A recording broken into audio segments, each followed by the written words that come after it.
All right, guys. So the Lakers got absolutely blitzed last night by the Milwaukee Bucks, man, 126 to 106.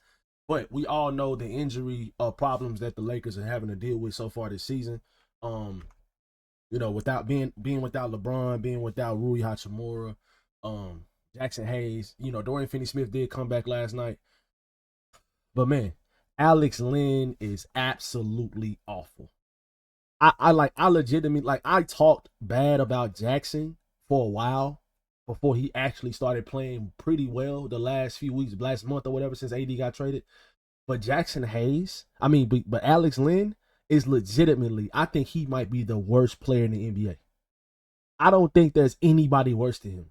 You know it's bad when Reggie Miller is on national television, literally calling for him to be benched because he does not do anything positive for your basketball team. Reggie Miller literally said he doesn't score, he doesn't rebound, he doesn't even play defense. He doesn't do anything correctly. The only thing he is just big. And that doesn't even work because Giannis was literally going down the court and just moving him out the way. So what does he play for? The only reason why he's in the game is because Trey Jemison was inactive last night and Jackson Hayes is injured. But I will say this though. I think the Lakers might have found their backup center. Christian Koloko, even though he didn't play amazing last night, but I do feel like if he comes in and he gets consistent minutes of like 12 minutes a game, I think that he is a much better player than Trey Jemison and definitely better than Alex Lynn. I think Christian Koloko gives you defense and he gives you a lob threat. And actually, mobile, he can actually move around the perimeter and stuff like that. I think that he gives you more than Trey Jemison gives you. Trey Jemison is a decent player, but I think that Christian is just a better player. I think he's a better rim protector. He's a lob threat, and that's what Luka Doncic and LeBron James and Austin Reeves, they excel better with him on the floor. They would excel better with him on the floor. So, the Lakers got blitzed last night, but there was some positives in this, guys. Austin Reeves had a great game. He shot 10 of 17 from the field, which is absolutely amazing. 4 of 7 from 3, 4 from the free throw line. He had 8 rebounds as well, and he had 28 points. If Austin could have performed anywhere near this on Monday and that much needed win against the Nets because of how bad the schedule is moving forward, you need all types of wins like that. That was a bad game to drop, but it's okay though, because like I said in previous videos, when the Lakers are healthy, guys, when they went on that 8-game win streak, they show how good they can be. And I know we're just talking about an 8-game win streak, but it is 8 games in a row. And you're in the Western Conference. All these teams, man, the Grizzlies are winning. The Nuggets have been winning lately. The Warriors are winning a lot of games.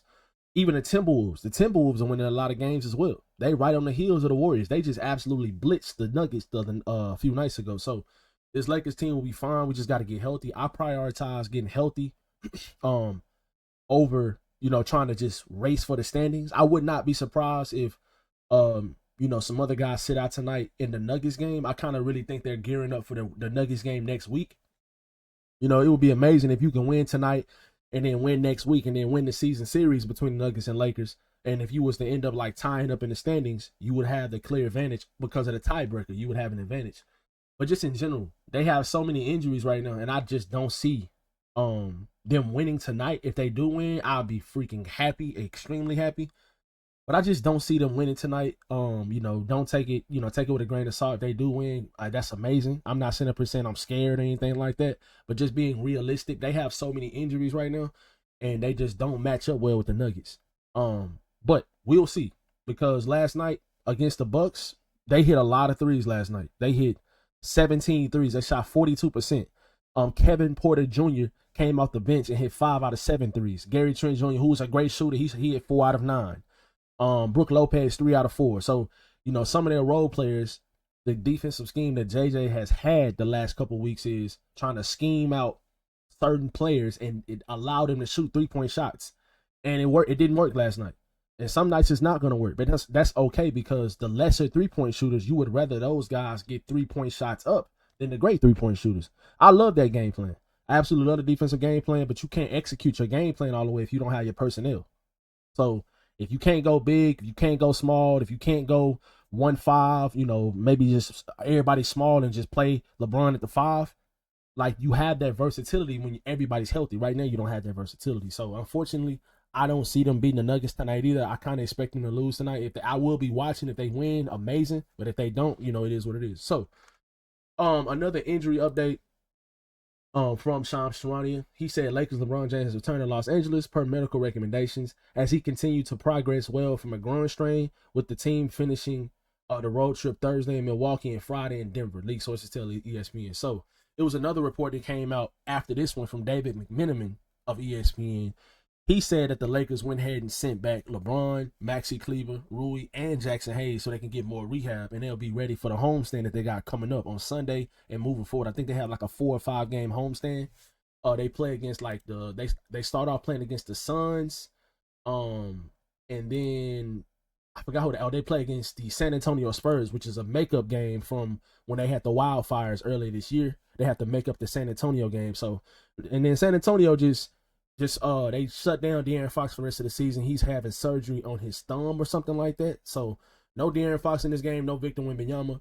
I probably would rest if you have LeBron back and some of these other guys. I probably would rest maybe Luka in this game. You should be able to beat the San Antonio Spurs at home without De'Aaron Fox and Victor Wembanyama. You should be able to win that game. Sunday's game against Phoenix, I'm hoping that maybe you'll get Rui back, because I think like today or tomorrow, Rui should get reevaluated.Maybe he'll be questionable for this game. Hopefully you get Rui back. I know the Suns are out of the play-in right now, but let's be real with ourselves. The Suns have an extremely talented roster, and they're like, this is no team to just blow off. So I'm hoping that we get healthy over this homestand coming up, and we're able to play against Denver somewhat healthy. Jackson Hayes back, Rui back, LeBron back in that second Denver game. I really like our chances in that game. And then I like our chances against Milwaukee if we're healthy as well. We should beat Chicago. We should beat Orlando. Indiana will be a tough game. We should beat Chicago again. And then the Memphis game on that Saturday on the 29th is going to be extremely important, because right now, Memphis has the 2nd seed, and I don't think Jaren Jackson Jr. is going to be back in that game either. So, that's going to be a game that you should win. Memphis has been winning the last couple games, but they have been really struggling against lesser opponents. Like, they barely beat Utah the other night at home.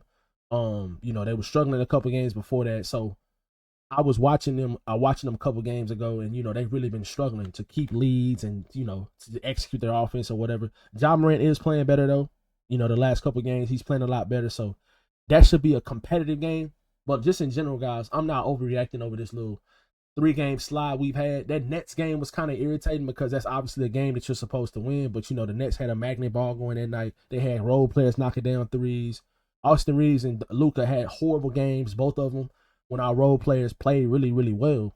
But you just needed a good game from whether Austin or Luka, and you got a bad game from both of those guys. Like, Luka had a triple-double in that game. But, bro, shooting 25 shots and only having 22 points is always a bad efficiency type of night. If you have more shot attempts than points, that's just a horrible game. So, Luka played bad, Austin played bad, but I'm not going to overreact.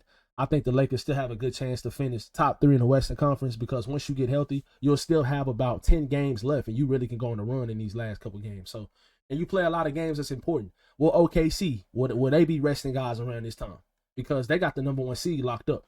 You might not even play against their actual team in these 2 games right here. New Orleans should be a win. Dallas, I doubt they bring back AD. They've been dealing with injuries. Houston is going to be important. And Portland is horrible. So these last 2, 4, 6 games, all 6 of these might be wins, because you're going to be fighting for the standings. Unless something just happens drastically, these last 6 games are extremely winnable. And I like our chances against Golden State as well. So, hopefully we get healthy, guys. We need to prioritize health right now over just chasing the standings. Everybody get healthy. Let's be as strong as possible going into the playoffs, and I like our chances against any team in the Western Conference. Let me know how you guys feel about that in the comment section below. Y'all be sure to drop a like and subscribe if y'all are new, and I'll catch you guys in the next one.